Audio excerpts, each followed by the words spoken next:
Je suis Marion Tago, j'ai 25 ans, je suis bartender mixologue. Donc là, on va bientôt être à l'ouverture de mon futur bar, puisque je rachète un établissement qui s'appelle actuellement Les Compères, pour donc y créer mon univers qui est Bar Logis. Bar Logis, c'est quoi? C'est un bar à cocktail, mais pas que. C'est un univers créatif qui vous plonge au cœur d'un collectif réuni par la resto passionnés.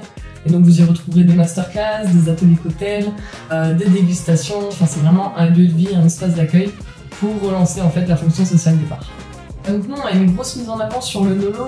C'est une tendance qui signifie très peu alcoolisé ou sans alcool. Donc ça nous permettra finalement d'offrir une gamme de mixologie à un autre type de clientèle, notamment les femmes enceintes, les personnes qui ont des traitements aussi médicamenteux, des questions de religion et aussi les personnes qui ne boivent tout simplement pas d'alcool. Actuellement, je travaille au Levrette Café, histoire de ne pas perdre la main pour vous épater toujours. On est en train de terminer quelques démarches administratives. On espère pouvoir commencer les travaux au plus tôt. Et puis en tout cas, on se fera un plaisir de vous accueillir à Bar Logis. Ma motivation première, c'est vraiment de proposer un mode de consommation plus responsable. Donc à travers le Nolo, mais aussi avec des produits français. Faire place aux huiles essentielles, aux hydrolats, aux jus frais, etc. Relancer la fonction sociale des bars en France. Et surtout proposer un espace culturel dans un lieu de divertissement et de rencontre.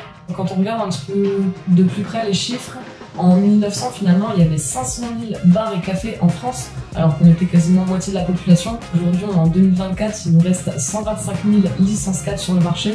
Et c'est vrai qu'à l'époque on pouvait souvent voir des flippers, des bières, des baby-food dans ces lieux d'échange et de rencontre. Faut pas oublier que le café du coin c'était le Pôle emploi, l'agence immobilière et l'agence matrimoniale de l'époque.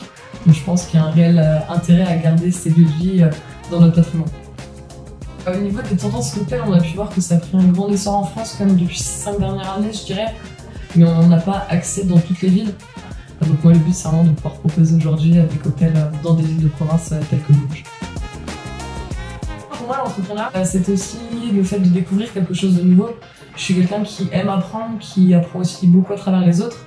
Et aujourd'hui, c'est quelque chose qui me fait vibrer, qui me challenge. Et en plus de pouvoir m'apporter personnellement, je peux, à travers mes idées, apporter aussi du réconfort ou du divertissement à d'autres personnes. C'est pour ça qu'il y a aussi l'intérêt de créer un collectif au sein de Bar Logis avec des partenaires professionnels, mais aussi des amateurs.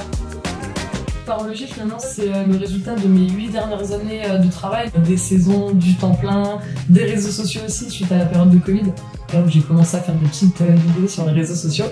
Ça a super bien marché puisque j'ai réussi à acquérir une communauté de 555 000 personnes. Ça m'a également permis de lancer mon auto-entreprise du coup dans l'événementiel. Donc j'interviens sur des mariages, des animations team building, des anniversaires, un du jeune fille, etc. J'ai toujours aimé créer des choses de moi-même et pour moi aujourd'hui, Bar Logis c'est l'aboutissement et la suite logique finalement de toutes ces dernières années que j'ai pu traverser, apprendre, entreprendre, rencontrer, etc.